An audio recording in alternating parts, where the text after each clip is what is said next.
So practical practices. Number one, exercise. People like overlook exercise. Like, dude, that's the number one thing that you should be doing to get those endorphins going. Yeah. Get the body flowing. Water, staying hydrated, that's good for the brain. And 3 is meditation. Like, meditation's such a hot ticket item right now. Oh, do you meditate, bro? Your mindfulness, different things, but it's such a powerful tool that people just need to set a few minutes aside. Even before coming here, I visualize how I will be presented in this moment. So it's not like I'm just here randomly, right? There's everything that I do. It's visualization. It's preparing myself, and it's rehearsing. Talk about sports and football. Totally. It's rehearsing how I will be present in the day. In this episode of Quirky Podcast, join me as I talk to Adam Gonzalez, touching on numerous and diverse topics. We dive into best practices, including lessons learned from being a high school quarterback, overcoming stagnation, and many more. Adam shares his insights into his family life, highlighting his wife's role as a crime scene investigator. He talks about their romantic beginnings before the smartphone era. Adam discusses the influence of his Jesuit education and the role of his mentors on his life. Listen about Adam's bold and adventurous spirit and how he got a meeting with a Columbia Records executive. Enjoy as Adam tells us how he sets the world on fire. Mr. Adam Gonzalez, thank you for coming today. Thank you for having me, Logan. Nice to have you, buddy. Yes, sir. Podcast number 2, so you're still one of my guinea pigs. I did have some prepared notes, but let's start with a thumbnail background of you. Yeah, so born in Hollywood, so a lot of Hollywood in the house. Yeah, Yes, sir. Have a sister and amazing parents, and I've always been a creative, and that's gonna be a lot of the stories that we're gonna share here today. Okay. But married to an amazing wife Who's who's here a in crime attendance scene today? investigator. She's actually recording me as we speak, Yes. and 2 amazing daughters, 13 and 8. Wow. Yeah. Okay. How long you guys been married? We've been married for 10 years, but we've been lovers since I'd say maybe 20 years. Can you guys share how you met? We met in Mexico. Oh. So spring break 2004. I was going to school out in New York and flew back home to drive down to Rosarito, Mexico. Yeah. And in the middle of 10 gorgeous women, there was one that caught my eye, and her name was Gabrielle. And I'm like, what is this girl? Is she like Greek or something? She had this kind of a weird exotic look at the time. And I fell in love instantly. You know, everyone talks Love about at first love sight. at first sight. It was a real thing. It was like the movies where everything just kind of The hones moments in. coalesce. Exactly. That's cool. So this was before, smartphones, different things of that sort. So we were partying that night, doing spring break things, and instantly we're like, dude, let's grab a picture. And this is with the old school yellow cameras that you just throw away, the disposable cameras. Okay. So who knows if the picture came out really well, but after 30 seconds of knowing each other, we immediately said, let's grab a picture because who knows when we'll see each other again. It was one of those kind of like really cool moments. That's neat. We have that photo. We have that photo, but the funny story is that that night, we actually said, let's grab some lunch tomorrow at 12 o'clock.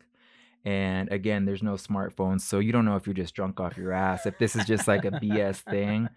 But sure enough, I picked her up at the hotel room the next 12 o'clock or whatever that case may be, drove her to Puerto Nuevo to have some lobster. And we've been locked in ever since. Okay. Yeah. Was it love at first sight for the wife too? You know what? So according to her, she actually has a journal entry from the time that she got back to her dorm room, because she went to San Diego State at the time. I was going to school in New York, and she still has that journal where I just met the most amazing man, and I'm gonna marry him. I'm gonna have his kids. So it was definitely. Oh wow. Yeah. Okay, we'll have to have her on to verify that story. I know she's back here filming you, but that's a story for another time. For sure. How neat. So you guys got married in what year? So we got married in 2014. Okay. Yeah, 2014. So but 10 years you guys knew each other and then tied the knot. But it's one of those things, like she was sending me mail back when I was in New York, like, oh, I hope you're doing this or that. That's what we would do back then. The little love notes via mail. I'd get we're mail. detailing our ages here. Get mail to my dorm room, and we're locking in, having conversations, even when it was snowing outside. Yeah. So How neat, man. So super cool. They always say behind a good man is a better woman. Right? Yeah, I agree without a doubt. 100%. Without a doubt. So college, where was this? New York? So Iona College was the first college I went to. They're bigger in basketball. But when I got there, I got there as a quarterback. So I played college football. It was a Division I AA school at the time. It's since closed down the doors of football. It's focusing all of its efforts on basketball. But I had a great opportunity out there. I like to tell people my college team is undefeated since '94. Oh, at Santa Barbara, because that's when our college football team shut down. Absolutely, so, man. They're good. You gotta do what you gotta do. Great football team. One of the shared experiences when we met was our high school background. Can you tell us a little bit about where you went to school and the philosophy that kind of drove you forward? And we can get into some more details after you give me your expose on Loyola. For sure. So talk about the background, Jesuit education. So we were educated, you and I, in a Jesuit background. So I went to Loyola High School of Los Angeles, completely shifted the way that I view the world, the way that I view myself and my friends, colleagues. And just the philosophies that the Jesuits give, they're constantly reminding us to question everything. Totally. Question everything, even themselves. Don't believe the words that we're saying. You need to question it and live it to know that it's your truth. So the Jesuits, to me, have completely impacted my life. And the reason I went to Loyola High School is my father and my godfather graduated there from 1977. Legacy. So it's a complete legacy school. And the fun fact is that I got denied my freshman year. Oh, I didn't know that. Freshman year, I got denied. It's a school that 1,000 people apply and about 300 seats. Sure. So they're picking the 1% of every single school zip code and county in the Los Angeles area. And I was living in Ventura County, Oxnard at the time. So they're thinking, why is this kid even going to apply? He's not going to waste a seat here on campus. Totally. We're not going to let him in. He doesn't test well. So I had to go to a nearby school, St. Bonaventure in Ventura. Okay. Got a 3.9 that year, was the president, was top of everything. And I had to show them that, hey, I could play the game. So totally. They reversed their decision. I transferred there as a sophomore. And I would take the train from Oxnard to Los Angeles almost every day as a kid to get this very profound education. So it was a good experience. I always tell people I went to Jesuit school in Sacramento, called Jesuit High School. So not too creative with their name, but it is what it is. I always say they prepared me for life. That was the hardest education I ever got, and everything that came after was easy academically.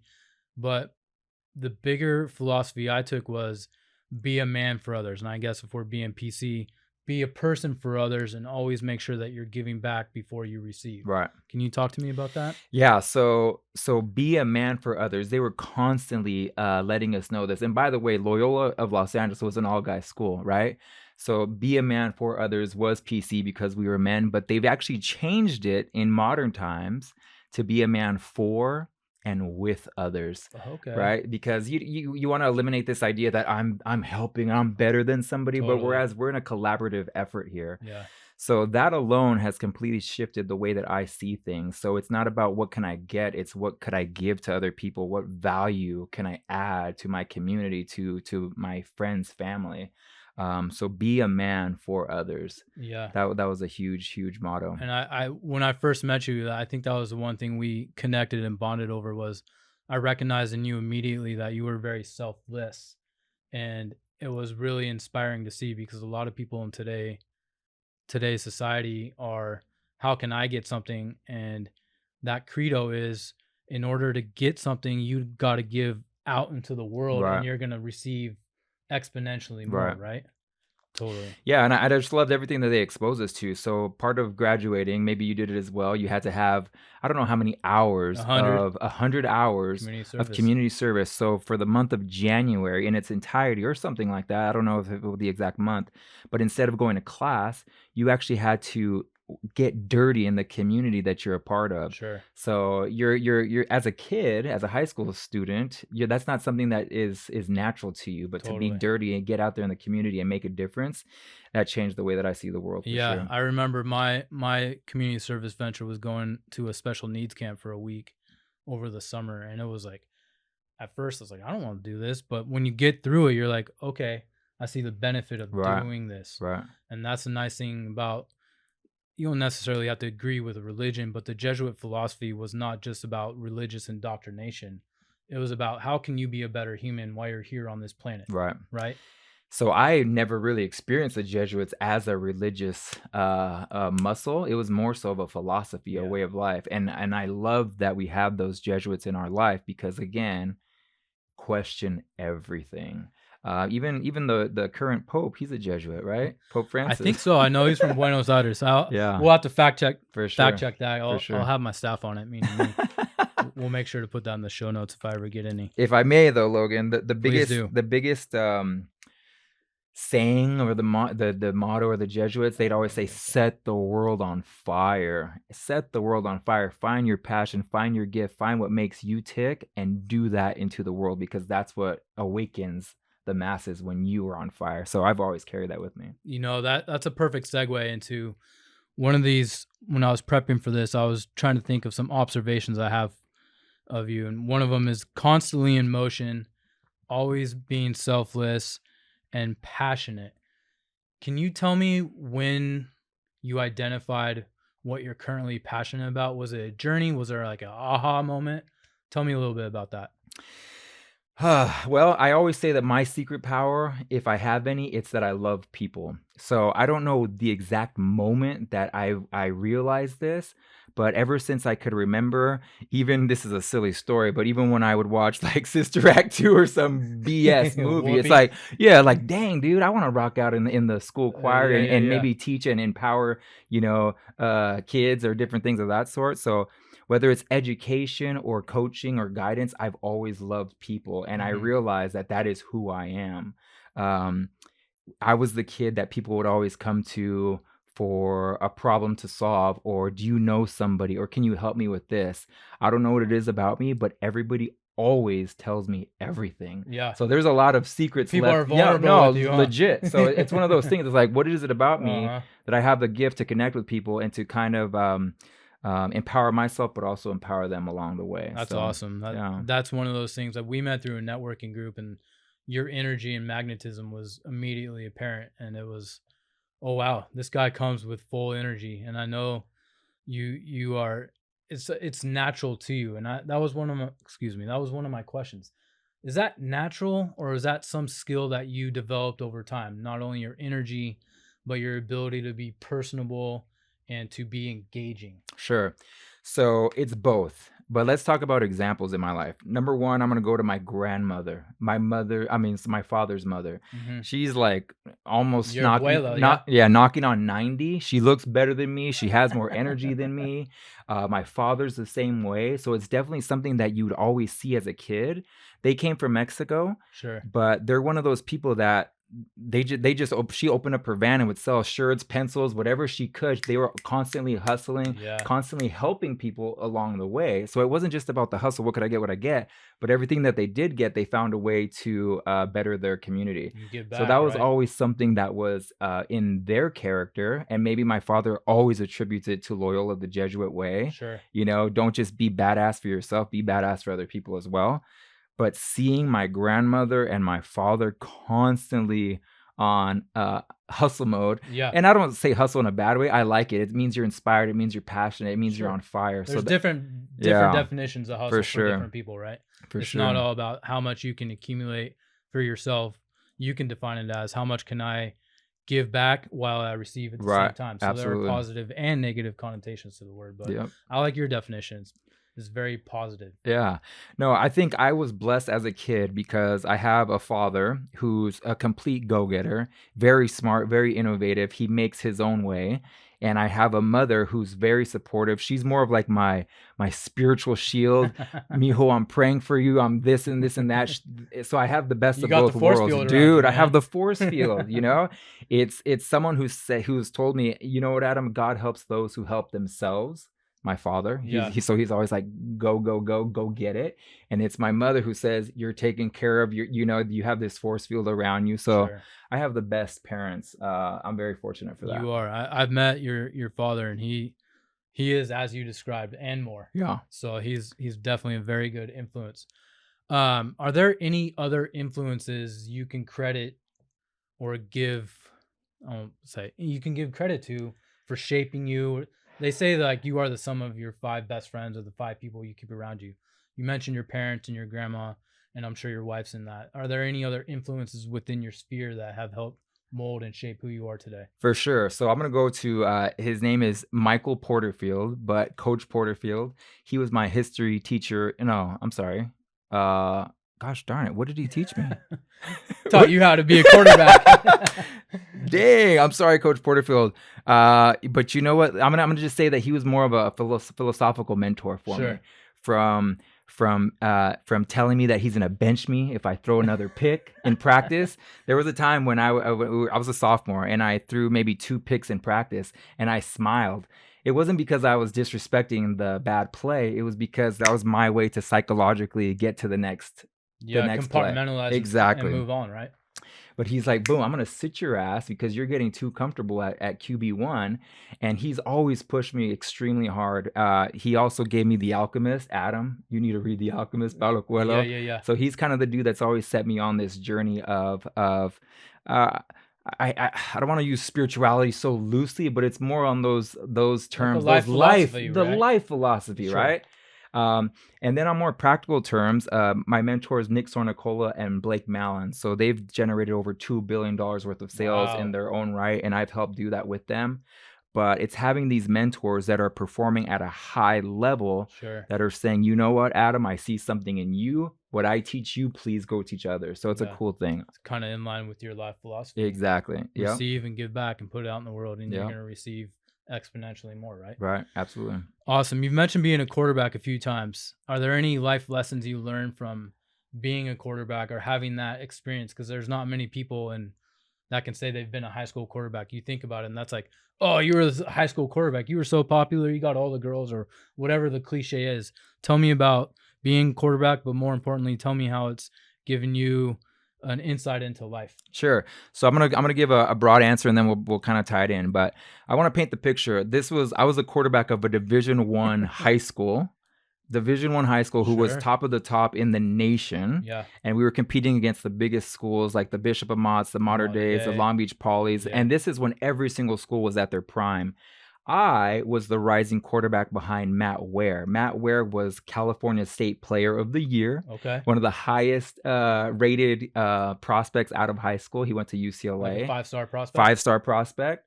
So that's what I stepped into. Wow. But I loved it. I've always loved the pressure. Sure. I'm 5 feet tall on a good day. That's 5'8", No. The doctor says I'm 5'10", so don't cut me short. Yeah, They're yeah. like, We'll give you 5'9". yeah. So I've always loved the pressure, but I think what football has done for me, like let me remind you, I was taking the train, leaving at 5:27 to get to school at 7 o'clock. Yeah. So me as a kid, did I decide to do that? Did I say, I want to take the train? No, it's my parents pushing me to be better. Totally. But as a kid, to have that kind of discipline and to be wired to do more than what you're supposed to do has always stuck with me. And I've always craved it. I've always craved the pressure. I've always craved the early morning workouts or just the competition. I think Sure. competition is so good and so healthy. But I think what being a quarterback has done for me, it's reminded me that you have to be so even keeled through the highs and the lows. So you're throwing a touchdown, great, on to the next one. You're throwing an interception, great, on to the next one. Sure. And a lot of people get so caught in their circumstances, whether that's good or bad. If they're celebrating too much, they get flat, or Yeah. if they're wallowing in their misery, they just fall off. Yeah. Whereas football and being a quarterback, you have so many people relying on you, and you need to know every other job, not just your own. That's what I carry with me today. I heard the analogy. You're like a conductor of an orchestra. Right. You got to make sure everyone's in cue. You're on top of your game, and it's just a whole mismatch of responsibility that a lot of people aren't cut out for. Right. So that speaks volumes to, I think, your mindset as a teenager and where you were at the time. One question I want to ask you. You mentioned that your parents kind of pushed you into this path. Being a father now, Yep.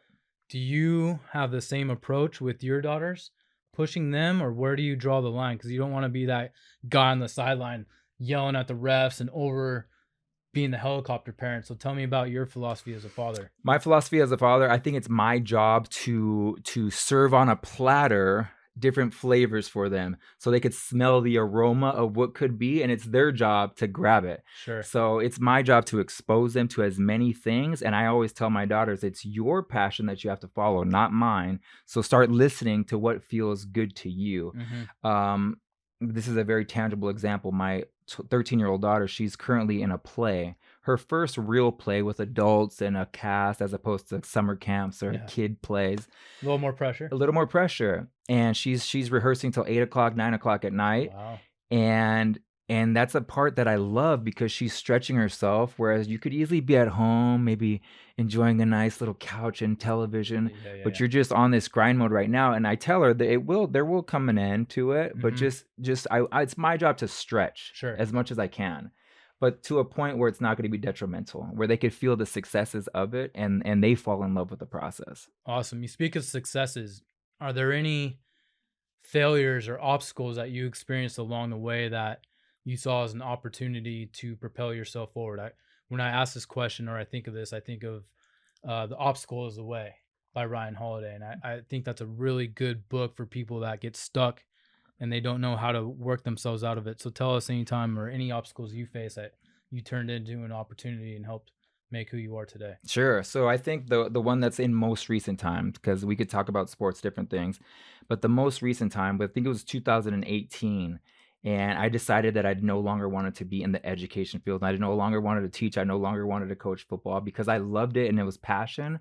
But I got introduced to entrepreneurship. Yeah. And I'm like, holy Lord, this is who I am. This fits my energy. Totally. And there was a time when it was a struggle for me and for the family because my finances at the moment were not up to par because I was in a transition from careers. And there was a time when my wife and I were in a parking lot. She's like, Adam, we gotta figure something out. I'm like, dude, it's gonna be all right. I have this. Yeah. And I actually had a ticket to go fly to Louisville. Someone flew me out to Louisville for an event or different things of that, an opportunity. Sure. And that was a pivotal point because my wife was like, all alarms, all red flags were like, do not go. You need to stay here. Where are you going? This is not happening. And I knew with every ounce of my body that I'm going to go forward and I'm going to take this flight and I'm going to continue on because fortune favors the bold. That was a pivotal moment for me.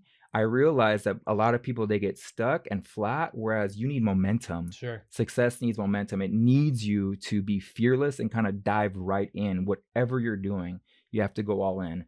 And I think people find that it's okay to coast, whereas no, you gotta use the inertia and momentum to keep you going forward. Yeah, you gotta get outside your comfort levels in order to be uncomfortable in order to grow and progress, right? Right, absolutely. So that was a tipping point for you. Are there any other recent examples that you can tell me about? Of failures? Sure. Tipping points, failures, whatever.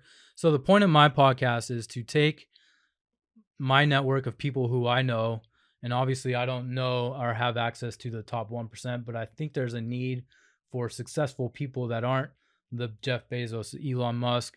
And I think we can distill certain lessons from people within our orbit that can help out people going forward. So that was my idea in starting this podcast. Sure. And so when I think of you, I think of someone he's multifaceted, and we'll get into some more of your areas of passion and talents and whatnot. But I want to distill some life lessons that we can take here and apply to anyone who's listening or following or whatnot. So go ahead and run with that if you want. Yeah. So I think whatever failures someone might be having, my biggest thing is like lock arms with somebody. You have to lock arms with someone that's already been through a failure, someone that's already succeeding in an endeavor, because there's somebody that's better than you. There's somebody that's already seen the pitfalls. Lock arms with them. And I think the reason that you need to lock arms is because it makes it easier on yourself. So you know what the next step to take is. But there's a caveat with that. The only way that you lock arms with people is that you're actually bringing results to them, because there's not going to be someone that's better than you and they're going to say, come on, Adam, I'll lead the way. And it's not you a free ride, right? No, you're just going to be my freaking weight. No, it's what can Adam bring to that mentorship or that relationship so that we're getting out of it together, right? Totally. Because Just because I'm on a podcast doesn't mean that I've never experienced anything bad or that everything's perfect. Yeah. And I think that's what people think. It's like, oh, this dude's on a podcast talking about this or that. Everything must be perfect. Yeah. On the contrary, everybody has problems. New level, new devil. Regardless of how high like you that are, saying. new level, there's a new devil to Totally. attack. So we're constantly solving problems. Yeah. And people go back to pressure. People fold with pressure, whereas most successful people love it and see it as an opportunity to advance. Got it. Yeah, that's really, really poignant. When you're talking about that, I think of social media, how everyone only posts the highlights of their life. But the soft underbelly is, in order to get to that point, you have to have so many failures, Right. or you have to have so many setbacks. And it's okay to experience those, and you only grow when you learn from them, you absorb them, and then you move forward. It's Right. okay to have a moment of like, oh shit, what's next? But it's in that moment, how do you grow from that? How do you learn from that? How do you move forward? Sure. I think that's really, really strong for people to take away from this. Absolutely. So you talked about a play, and I know that you're a very creative person. Tell me a little bit about this. I don't want to call it a side project, but this other part of Adam that a lot of people don't see or may know about. I know you're a recording artist. I know you've acted in some plays. Tell me about the creative Adam, the Hollywood Adam. Yeah, the Hollywood Adam. So we'll talk more present day. So I'm on a board of a theater company, a bilingual theater company in downtown Oxnard. Nice. And it's my belief that we were created to create. And I wanted to create a safe space for people to express themselves artistically. Why? Because I believe that in today's world, everyone's talking about be a high achiever and a zillionaire and the next executive and the next CEO, and you're going to be a boss. But what happened to the soul? Yeah. What happened to art for the sake of creating, right? I feel like there's an epidemic of artists dying because they're shifting their focus from creating beautiful work of art to I got to pay the bills. Yeah. Right. So it's for my take on that is I want to be able to provide the energy and the space for people to feel comfortable to express themselves artistically. So I was in a play recently. I haven't been in a play in about 9 years. Acting's not really my thing. But it was a fundraiser. Sure. And I took the role and I loved it. It was challenging, but it helped me grow as a person. And it was fun. Definitely fun. But talk about recording artist. I think back in 2011, I recorded an album called Fantasy Playground, and it was like the Beatles kind of a vibe. Yeah. Yeah. And I've been exposed to amazing talent, amazing producers. So it's been a fun journey. Could I tell you a funny story? Yes, please. We're all about fun here and funny. Yeah. So talk about recording artists. So I actually moved my family to New York to pursue my music career. Oh, I didn't know that. Yeah. So talk about being bold, man. Just let them talk, and all the nuggets come out. I'm a bold mofo. Okay. So we were living out in Torrance, and I said, Gabby, I have an opportunity. Let's rock and roll to New York. And we had a 1-year-old daughter at the time, and I had this album, and I had these connections, and a Loyola connection. Oh, my sister is the head of international marketing at Columbia Records. Oh, please. Cool. Yeah. So all I had was that. Okay. It wasn't like Adam's going to come meet you, but I'm Yeah. like, shit, I know this girl's at this building. I'm going to go up there and I'm going to show her my work. And I get to the front desk of Columbia Records. I'm like, oh, I'm here to have a meeting with so-and-so. Oh, what's your name, sir? Oh, Adam Gonzalez. She's expecting me. This is all lies, right? Yeah. Yeah. This is complete lies. And I even not the first time that lady's ever heard it either.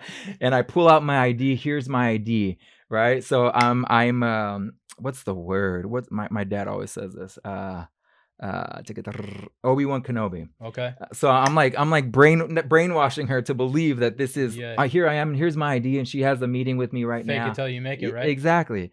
So she's like, oh, okay, well, let me call up the office. And sure enough, this lady on the other line, she's like, I'm in a meeting right now. I wasn't expecting this. Yeah. And sure enough, well, no, don't worry about it. I came from so far away. I came from Los Angeles, so I want to meet her. Yeah. I'll stay here in the lobby until we have a she meeting. comes down and meets me, right? So sure enough, this lady, without thinking, she's just like, all right, go up the elevator and there they are. And there I see Columbia Records and all these executives are having these big time meetings. And the reason I share this with you is because I want more people to be as psychotic and bold as that, to go with whatever they're trying to go for. And maybe my album didn't hit with Columbia Records or but it's that simple practice that we just need to keep going for it and being bold. You got to go out on the limb to get the fruit, right? Go out on a limb. And I worked with that overture, you would have never known whether or not the album would have been a smash hit or just something for your kids for posterity, right? Yeah.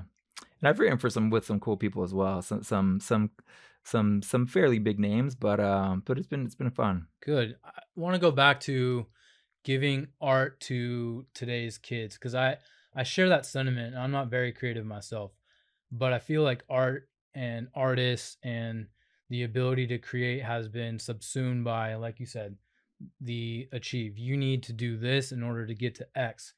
Talk to me a little bit about what you're instilling with those kids, that it's okay not to make billions of dollars, but you should be doing something you love, and how they react to that. Yeah, so I'll go to my daughters, okay? I always say, listen, this is a hard discipline. Because it is, you need to show it so much respect. Sure. And if you're being called for this, then you need to treat it like an athlete, an Olympian, just like any other, just like an attorney would. You have to have extreme focus as if this is your world. Yeah. So, but without putting so much pressure on a kid, it's like, hey, just light yourself up. And when these kids are exposed to that, they're getting themselves in that position of being on stage, speaking, acting. Something's ignited within them, and now they have more confidence, and now they could speak at school and run for office at school, and they could articulate themselves more, and now they have more confidence. So for me, that alone is a win.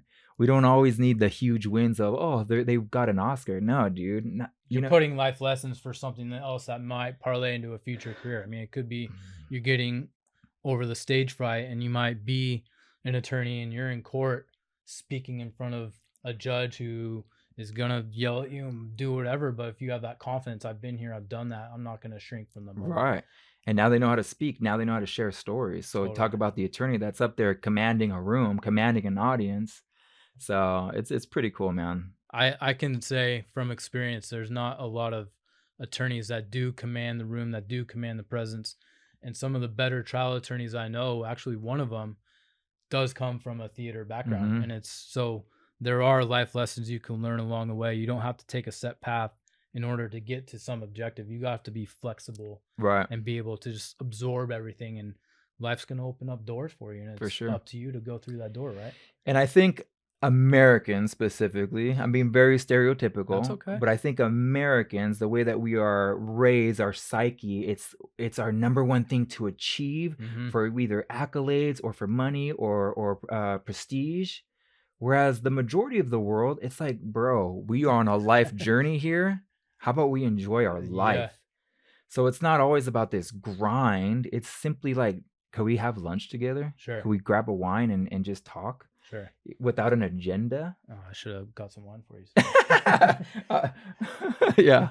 But so not everything has to have an end result of an award, or not every transaction or person you meet has to have a means to an end. You just have to step back and enjoy that moment, right? Right. Because you don't get too many of those moments. Tomorrow's not guaranteed. So sit back and let life come to you. And it's the old cliche adage, it's all about the journey, not the end. Yeah. Or on your deathbed, you're not going to think about how many time you spent at the office. Totally. Right. And most people now are like, I see it coming up with the newer generation. There's more of like, we want to enjoy life. We don't want to work super amount of hours and then enjoy life when we retire. Right. Because that's not guaranteed. Right. And if you get to that age, who knows if you actually have the ability you have now to go out and do the things you want to do now. Right. So how do you find that balance in your life? And that's where I think our country's kind of reached a point where they're like, maybe this ain't for me. Right. Maybe I need to do this to balance out that, and I can get to that. Yeah, there's different options. There's different ways. Thank you for saying that. Yeah. Awesome, man. Some other things I think I've observed from you, and which is totally on display right now. The word I wrote down is joyful.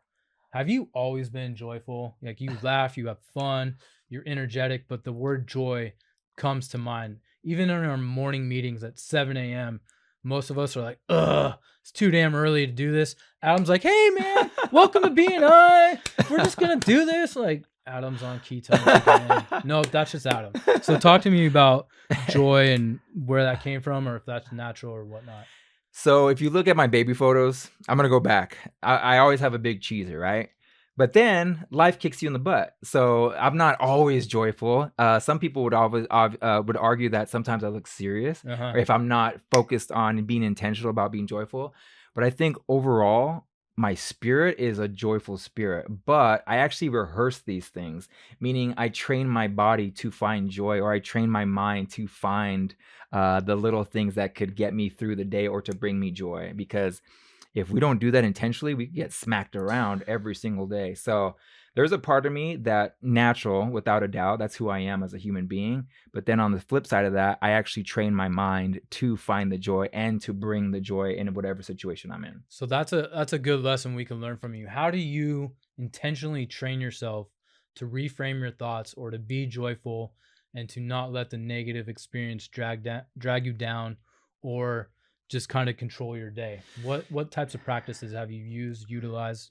Yeah. Go from there. So practical practices. Number one, exercise. People like overlook exercise. Like, dude, that's the number one thing that you should be doing to get those endorphins going. Yeah. Get the body flowing. Water, staying hydrated, that's good for the brain. And 3 is meditation. Like meditation is such a hot ticket item right now. Oh, do you meditate, bro? You mindfulness, different things, but it's such a powerful tool that people just need to set a few minutes aside. Even before coming here, I visualize how I will be presented in this moment. So it's not like I'm just here randomly, right? There's everything that I do. It's visualization. It's preparing myself, and it's rehearsing. Talk about sports and football. Totally. It's rehearsing how I will be present in the day. It's like practice makes perfect. For sure. You got to practice your life and do the things that make you optimal, right? Yeah. You talked about meditation. A lot of people, I think, they say they meditate. I don't profess to know anything about meditation. But I think a lot of people feel intimidated by it because they don't know how to do it. Yeah. Tell me how you got into it, or any techniques that you use, or did you just kind of dive right? I think I already know the answer to this question. Did you just dive right in and kind of figure out what worked for you? So it goes back to my competitive side. I always like things that are going to give me the edge. And I went to Occidental College, actually. That's where I graduated from. Okay. And I was in a dorm room on a Poly Hall International dorm room, and it was with a bunch of hippies, man. Let's be honest. Bunch of hippies with... It's Obama's first college, right? Obama's first college, for sure.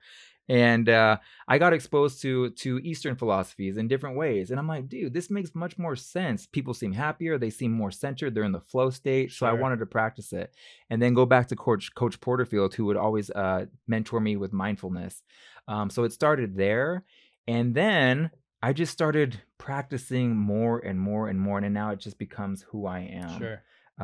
So did I answer the question? Yeah, I think you did. Is there any help you get? Do you use an app on a phone? How do you carry this out in practice? Or for someone that's new to this, are there any suggestions that you can give to them to make it less daunting so they can start realizing the benefits of meditation? For sure. Make it less daunting. Start off with a minute. Start off with 2 minutes. Start off with 5 minutes. Whether that's just in silence, and it's a mantra of Om, Om. Mm-hmm. You know, I don't necessarily do that now, but it's sitting in silence and just allowing things to settle. Just allow it to settle. Or I use YouTube videos. A big dude that I like is Joe Dispenza, Dr. Joe Dispenza. He rocked my world in a book that someone gifted me, Breaking the Habit of Being Yourself.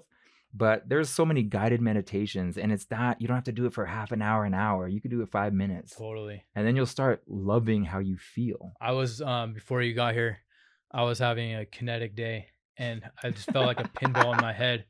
And so I just pulled out my phone. I found a 5-minute meditation. I just sat in my chair, and it got me prepared to sit here and have a nice little conversation with you. So I don't do it all the time, but I find myself, when I need it, I'll do it. And there's no perfect way to do it. Nope. It's just about doing it. And I think it's kind of goes along with progress beats perfection. Yeah. You can sit there and be like, oh, I need to do this and that and make it perfect before you get into it. Kind of like this podcast, for example. I've been thinking about doing this for 3 or 4 years.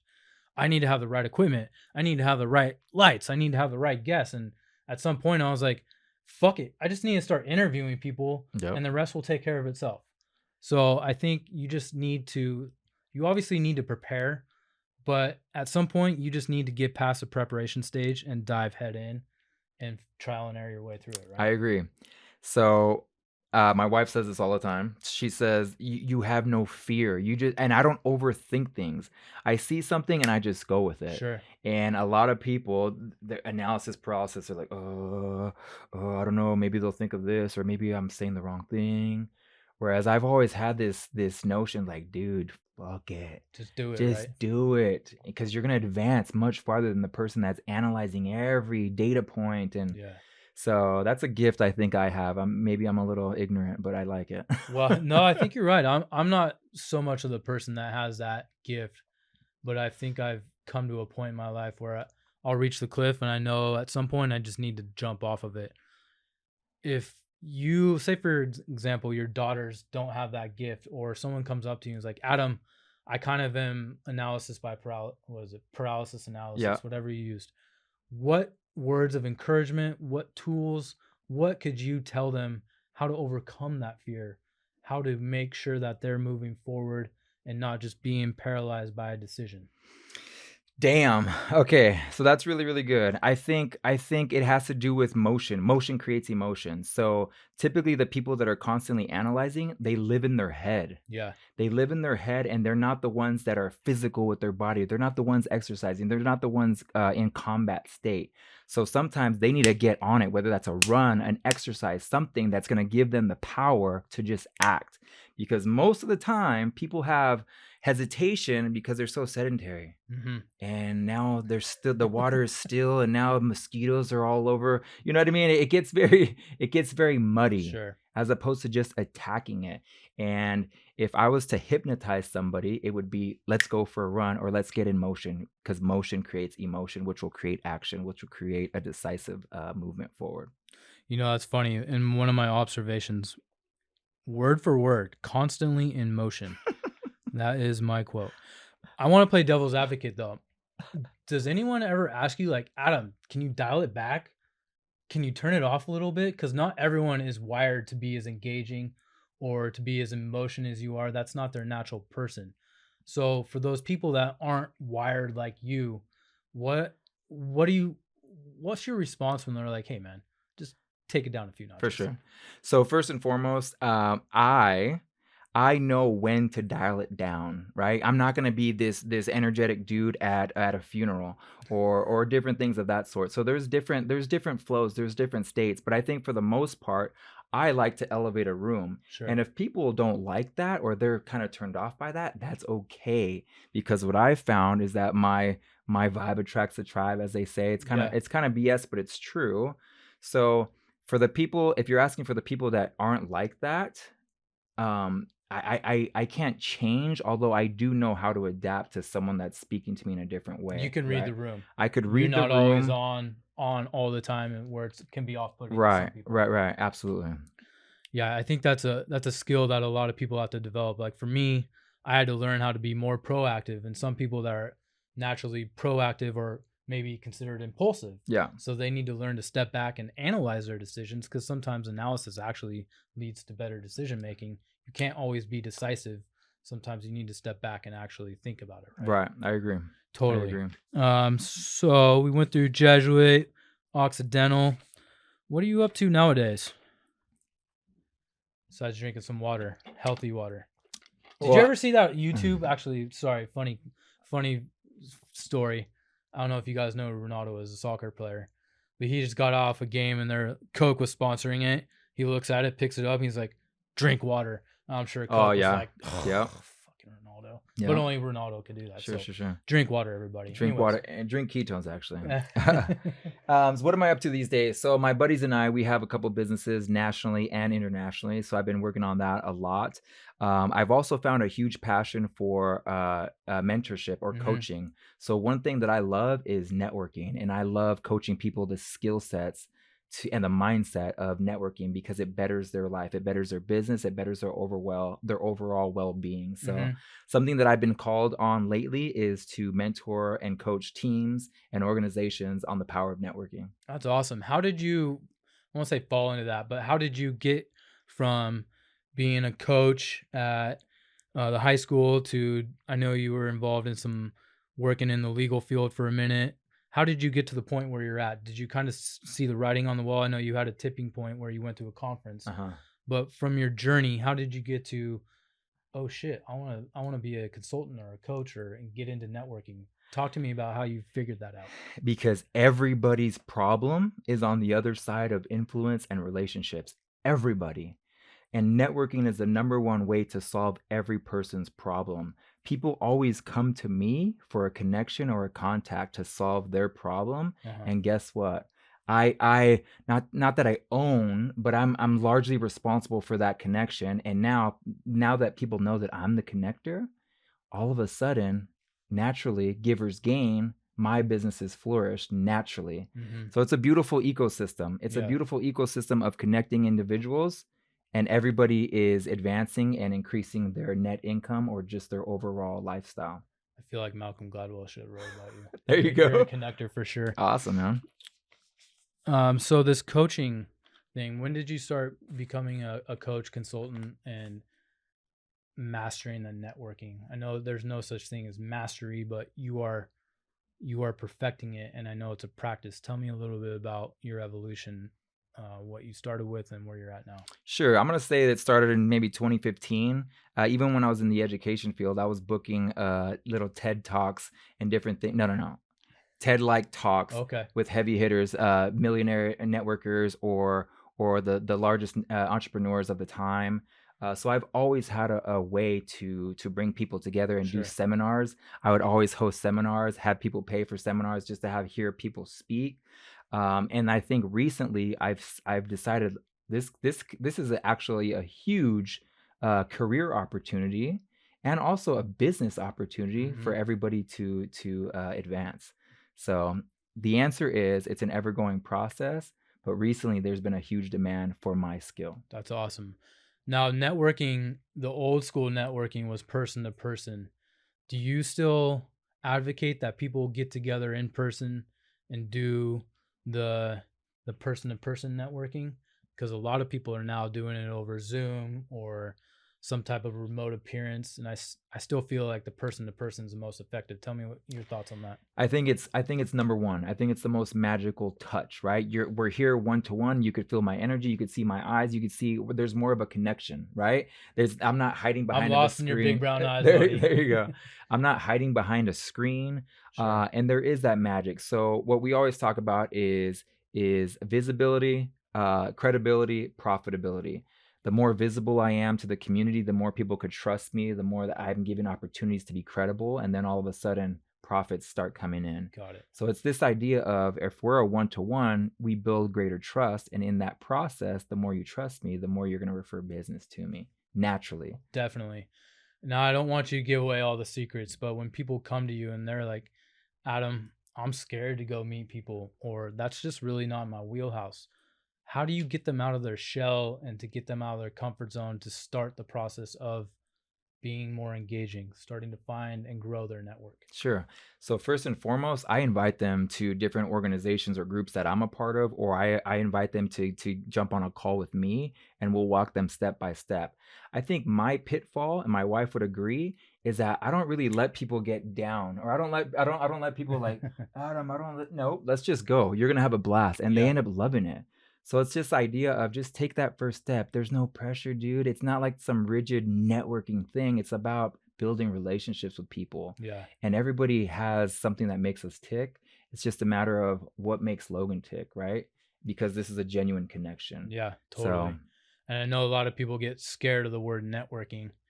It has some connotations that some people might say is negative, but how do you overcome those fears aside from pulling them in and kind of, I won't say strong arm them, but bring them in like, for those more timid people that are like, no, I'm good. Yeah. Is there any other skills that you utilize or tools that you utilize to make sure that they are realizing the benefits of getting in to a group and to a larger network that will benefit them? So number one is I would remind them that their timidness, their introvertedness is their superpower.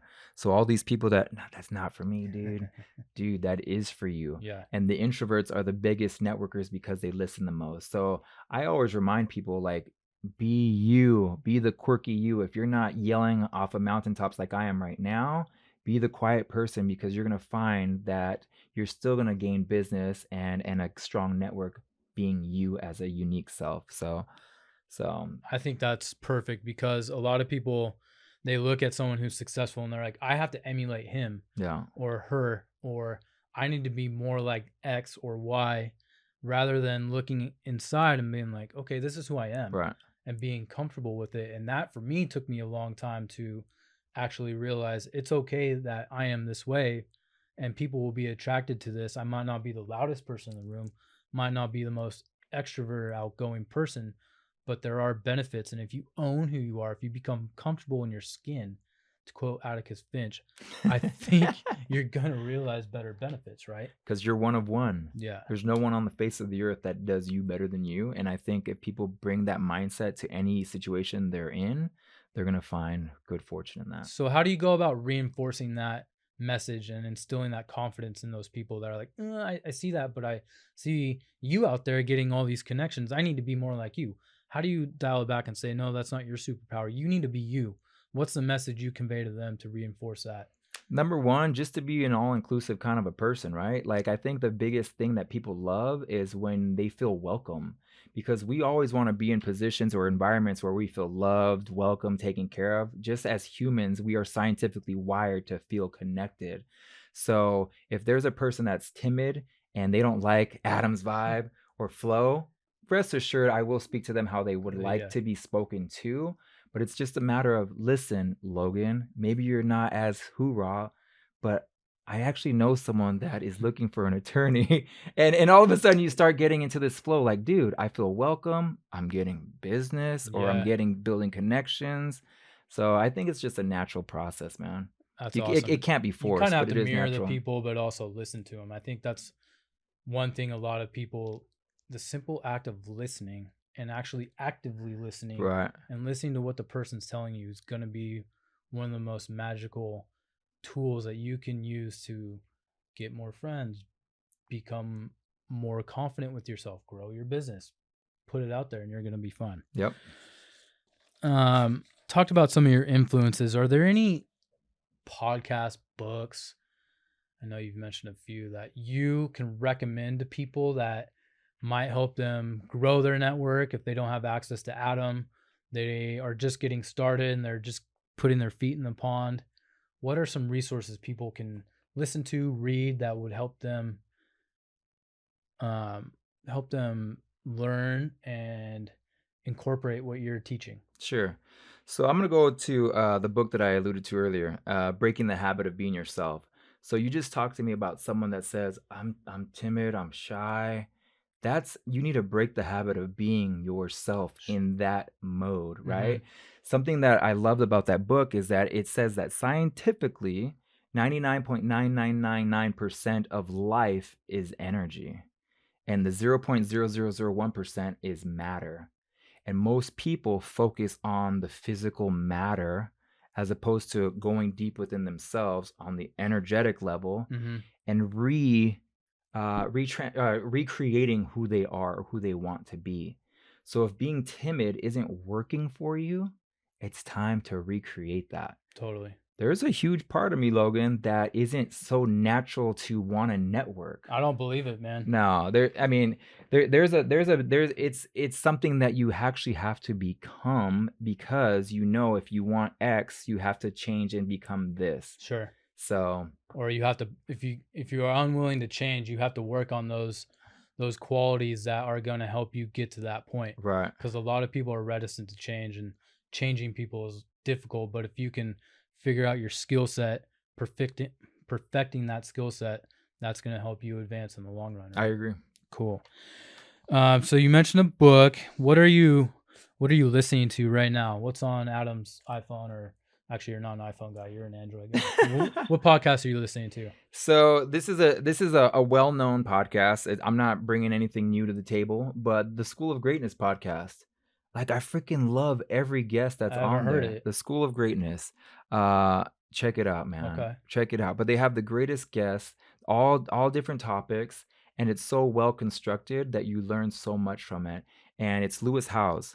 Lewis Howes has remarkable guests on, and I could see that you don't know who that is. Nah, yeah. So You see the blank stare yeah, over you're here? like, It was like- stop the recording. Stop the recording. No. We're going straight I'm through. just kidding. But that podcast is so well rounded, and he's a good dude. Meaning he's not a rah guy. Yeah. He's just super genuine and loves people and wants to hear people's stories, but they're constantly giving tips on how to advance.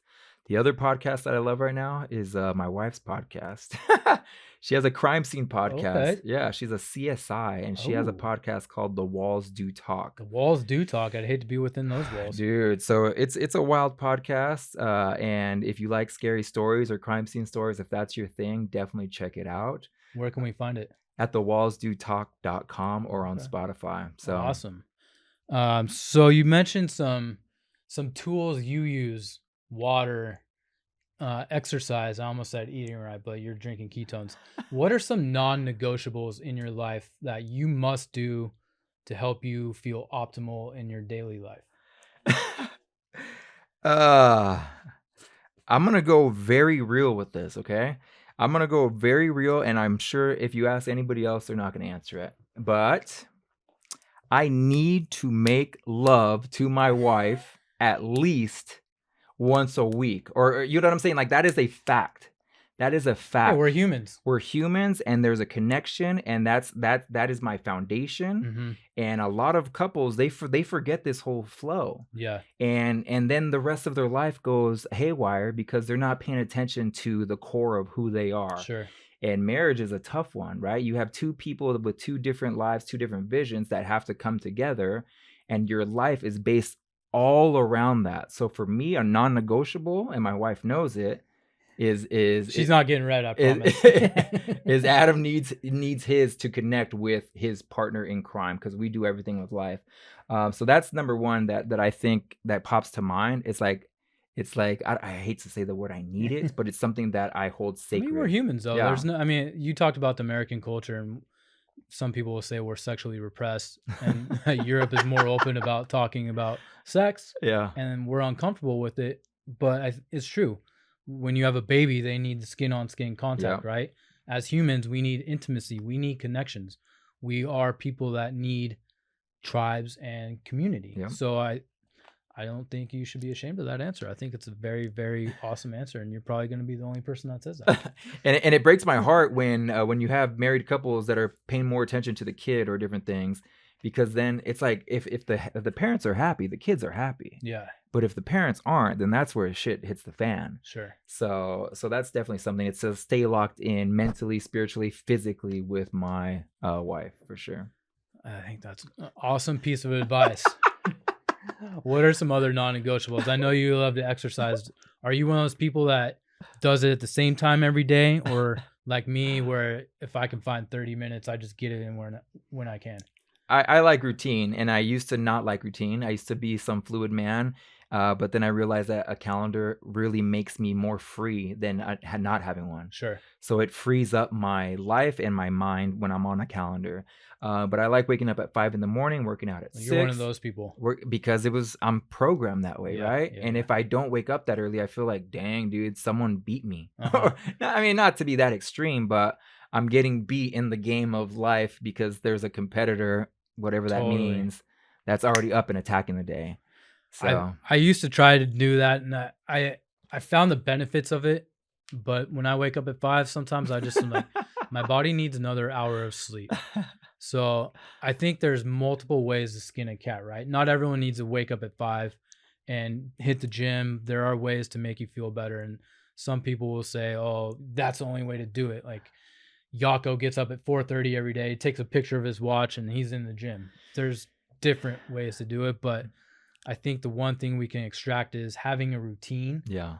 and making sure that you are hitting certain goals every day makes your life more more optimal and a lot more joyful, right? And that's whatever it is to you. Talk about the Jesuits, question everything, right? Not because it works for me, doesn't work for everybody. Thank you. You just said it in less words than I can try and describe it. Yeah. And isn't the world funny like that? There's a lot of conflicts because people believe this is my belief and everyone should believe this. When that's really not the case. We have so many different perspectives, upbringings, philosophies, what makes us tick, what works for us. So you mentioned you're very routine. Do you ever get off your routine? What is like being free from a routine like for Adam? So part of my calendar is I actually have about an hour a day where there is nothing scheduled. And the reason for that is because talk about the creative side of human beings. You don't always want to be a machine. You need time to like open up and hear what's being kind of implanted in your mind or your spirit or your psyche, Sure. because that's where we create from, right? It's the void. So having an hour of not needing to be doing something as a machine, but opening up my inspiration field so I could be a channel for insights, inspirations of that sort, right? Does that make sense? Yeah, totally. I try and take an hour out of every day just to go for a walk and put my phone away. And Right. I always remind myself, look up instead of looking down. And you never know what you're going to see when you look up, open your eyes and perceive the world, because the world has a lot to tell us, right? And you've actually taught me some things with that. So you post that on your social media. And that's the good thing of social media. You are getting inspired by other people. So when you post these things of don't forget to look up, now my subconscious mind, it's like, dude, don't forget to look up. Yeah. Don't be so focused and locked in that you're missing the magic around you. Yeah. I think I posted that when I recently just was on a random stroll and I was looking at all the artwork in the arts district in Los Angeles. And I was like, I forgot about this. And I live here. How did I forget about how cool some of these murals and all the artwork that is just within a half mile from where I live? And of course I took out my phone to document it, but had I been on my phone the whole time, responding to emails that probably weren't urgent, or sending a text, or responding to Adam's WhatsApp messages that are voluminous, I would have missed all the beauty of the surroundings around me. So I always have to remind myself to look up. And I think that for me, that's been very beneficial for me. So some fun things. What's next in your life? I know you're into the networking consulting thing. You have a 5-year plan, 10-year plan? Yeah, and I'm gonna ask the wife if we could divulge what's been on our mind lately. You're looking at the wrong person. I think Gabby's over here. She can tell you. No, we definitely have a vision for our life. We definitely have a vision, and I'm not gonna share the specifics, but I will be very broad in this answer that we want to position ourselves to be free financially, where everything that we do is from the heart and we're inspired to do it and we're helping as many people along the way, as opposed to being in a position where it's out of necessity. Sure. or to fuel a lifestyle. We want to be in this state of we've gotten to that point where our hard work has paid off, our investments are funding our lifestyle, and now more than ever can we help others because we are free. Yeah, not being tied down by having to tackle X, Y, and Z. Right. I know that feeling. So I know you like to travel a lot. I like to travel too, but it seems like you're traveling a lot more frequently than I am these days. What's the best country you've been to in the last 5 years? We can't say Mexico because I know you're always in Mexico. No Mexico. You know what? I'm gonna say Peru. And we just went to Portugal. Love the Portuguese people, but Peru is so mystical. And I feel like it's not really tempered by westernization yet. I mean, it's getting there, but it's still so raw and pure, and you find the mysticism and the old ways, the indigenous ways, and everything feels as though it once was. And to me, that is refreshing. Yeah. It's getting back to the core of what humans were or what humans are. And it's just removing us from all of the labels or the baggage, right? It's just a pure living there. Did you go oh my gosh, the famous place escapes my mind. Machu Picchu. Thank you. Yeah. I was about to say it, but I was like, wait, is that the one in Mexico? No. Did you go to Machu Picchu and did you do the hike up or did you take the trolley up? So the first time I did it was I did the trail, which was amazing. I think the Inca Trail, I believe.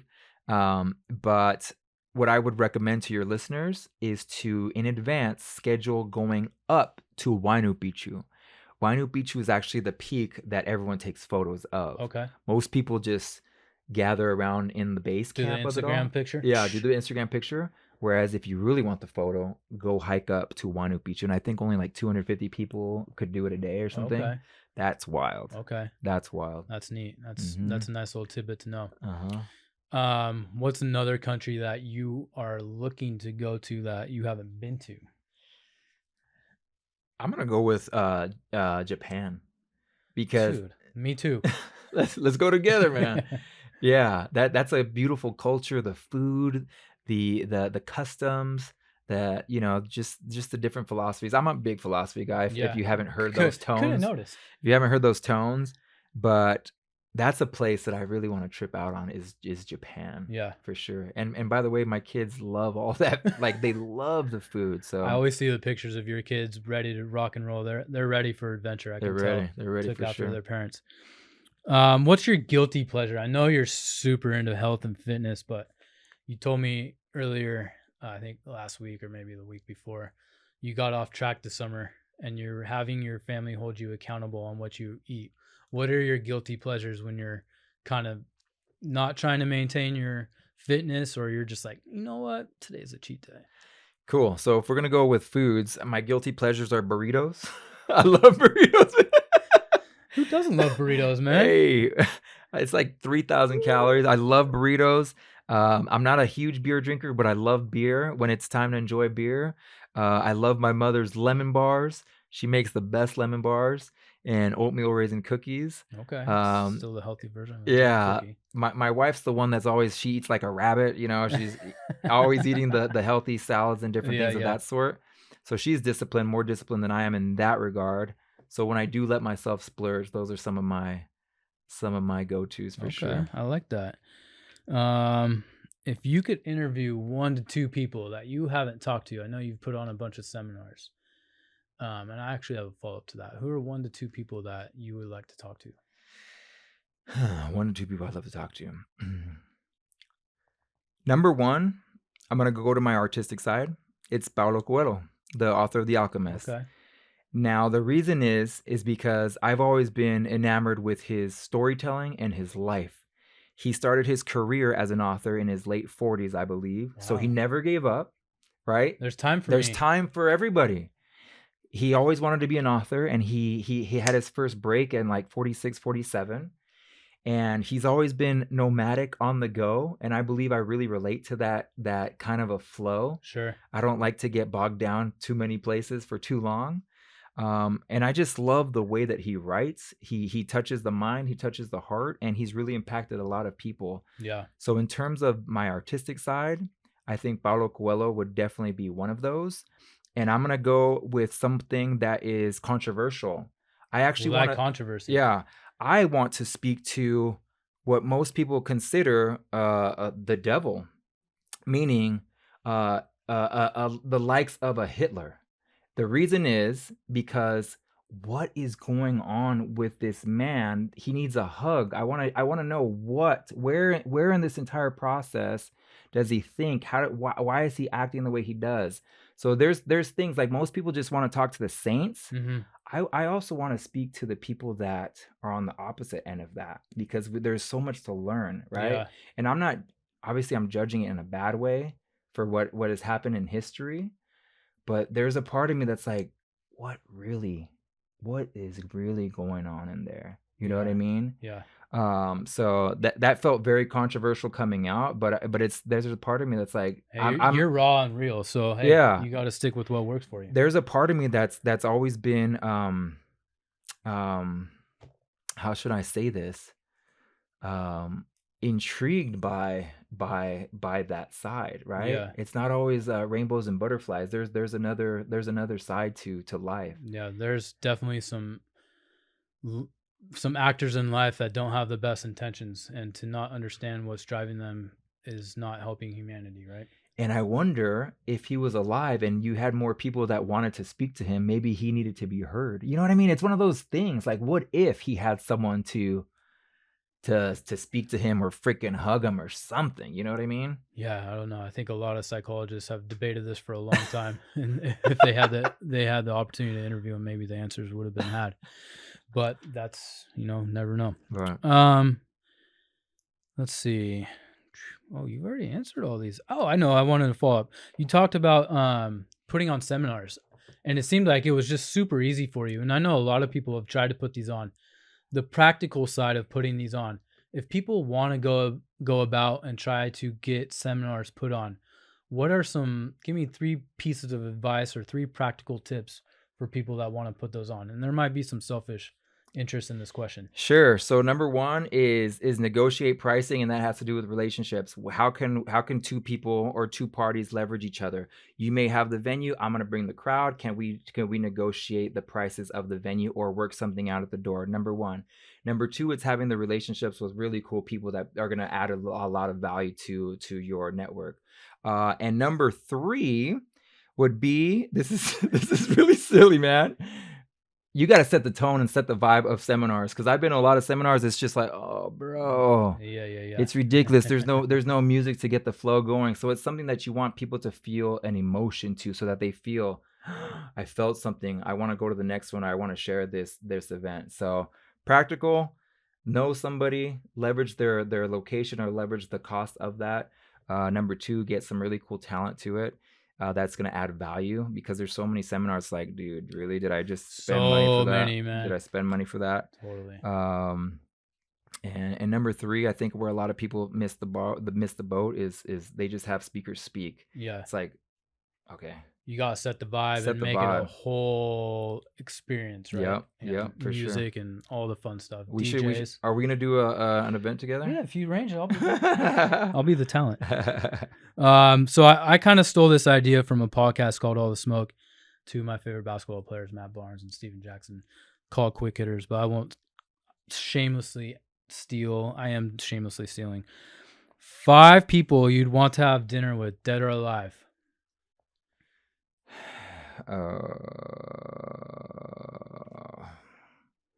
5 people that I like to have dinner with, dead or alive. Okay. Paulo Coelho, number 1. I'm gonna go with my grandma Mary, my mother's mom. She passed early, and she was always such a huge personality, and I never got to really experience her that much. I'm gonna go with Mother Teresa, because she was so gentle but so powerful. Mm-hmm. This is common nowadays to say, but I really want to pick the brain of Tom Brady for being such an underdog and going against all odds and becoming who he is like ridiculous. Like, how could he even remotely do that? And I'm gonna go with Michael Jackson. Okay. Because however you feel about him, this dude made some crazy impact on the entire world with his music. Everybody feels it. Even my 8-year-old could sing Michael Jackson songs, and everyone feels it and everyone dances to it. I feel like he made a ripple with his music. Did you see that documentary where all the pop stars of the 80s came together, and he was just sitting there like humming a tune, coming up with the music? I was like, this guy was a savant, dude. And it was crazy how all the musicians it was a who's who of the 80s, and when they saw Michael Jackson, they were just in like starstruck. And I know they wanted Prince there, but they had that beef at that time. But imagine if Prince and MJ got in the same room together. What magic could have happened? The greatest night in pop music, right? Yes, sir. Yeah, that's what it was called. It was awesome. One book you could gift to everyone. Well, I think the one I've been saying, about? Breaking the Habit of Being Yourself. Okay. Hands down. I love the way that it breaks down science. So you're not just thinking like, oh, this is just theory. It's like legit science of how to shift your mindset, shift your environment, and overall shift your life. If there was one message that you could disseminate to anyone, if it was on social media, if it popped up in an ad, if it was on a billboard, what would it be? will steal the Jesuit, set the world on fire. And also, relationships and results matter most. Whatever you're going through in life, whether it's good or bad, everything has to do with relationships, influence. But more importantly, get the results. Don't just rely or be dead weight. Or yes, I know this person. I'm gonna make it this far because I know him. No, you got to put in the work. Get the results, and you will go far. And so many opportunities will open up to you. And even when there aren't any opportunities, you'll find that relationships will open up these doors that otherwise would not be in there. The reason I'm so passionate about it is because every single thing has to do with human relationships. True. So that's hands down. Whatever career path or whatever passion they're on, that's going to take them to the next level. Powerful. Yeah. I like that. If you could see one guest on here, but the caveat is you got to help me get them on this beginning nascent podcast, who would it be? I'm gonna go with a sexy crime scene investigator. She's super smart. I want to get my buddy Anthony Barr in here. Okay. Anthony Barr, he's a 4-time Pro Bowl linebacker with the Minnesota Vikings. I want to hear his brain because the pressures of the NFL. He's a whole nother beast. He's currently not signed with a team at this very moment. But I want to hear how he saw the game. How do you deal with the pressures of the NFL? He's a good dude. He has his own foundations. He's always helping the community. How do you have the heart and the time and the wherewithal to be a high performer in football, which is maybe the hardest sport in terms of, I'm not saying it's the hardest sport, but in terms of a business, NFL is a ginormous business. Cash cow, right? How does he do that and find the time and the heart to help with his organizations and his foundations? Maybe we'll have to make it a joint interview. Yep. That would be fun. Best concert you've ever been to? Oh man, I'm gonna say Old Cella. Old Cella, because we saw Neil Young. We saw Neil Young perform, and I think what a blessing to see that man. Yeah. What a blessing, because not an answer as I was expecting. Dude, but these guys are all getting old, man. Yeah. And to see Neil Young, who I listened to in college, and he's the soundtrack of so many people's lives, to hear a legend, to hear his voice coming out of a microphone, and you're just enjoying this, and you never know when it's gonna stop. Totally. Which I wanted to see Tom Petty, but that's another story. No, that came to mind because as I was sitting here thinking about it, that was one of my best concerts I ever saw was Tom Petty when I was 18 or 19. And man, he still had it. And then when that news passed that he had unfortunately and too early passed away, I was like, fuck. That the world just lost a brilliant person, but thank God I got to see him. You want to hear a story? Yes, please. Do we have 30 seconds? Hey, man, we got all the time. All right. So the Monday, okay, I was in Los Angeles. My wife was in Ventura County. I said, hey, meet me in LA. I got tickets to go see Tom Petty at the Hollywood Bowl. Uh-huh. And the story is that my wife and I were fighting at the time. So that was my way of saying, you know what? Let's have a date night. We could get some food, go see an amazing concert. We got tickets to Hollywood Bowl. Let's go see Tom Petty. And I kid you not, I said, I want to see him now because I don't know when this guy's going to die. Fast forward, I think he died that Monday. Something crazy. And it was like, what in the Lord? So that story always kicks me in the butt. A, that's random that was so quick to happen after I mentioned that on a text message or a phone call. But B, we didn't end up seeing him because my wife was on call. She's a CSI. Yeah. And if you know Hollywood Bowl, as soon as you're in that parking lot, you're not getting out for another 2-3 hours. So add more fuel to the fire. She drives all the way to LA to tell me that she's on call. So I'm like, what the freak? What do you know? Yeah. So we ended up going to get food at Koreatown. But the point is we should have seen Tom Petty that night before he passed away a couple days later. Take the opportunities when they're presented, right? You never know when they're going to rise again. Right. Well, with that, man, appreciate you, bud. Appreciate you, Logan. It's been real.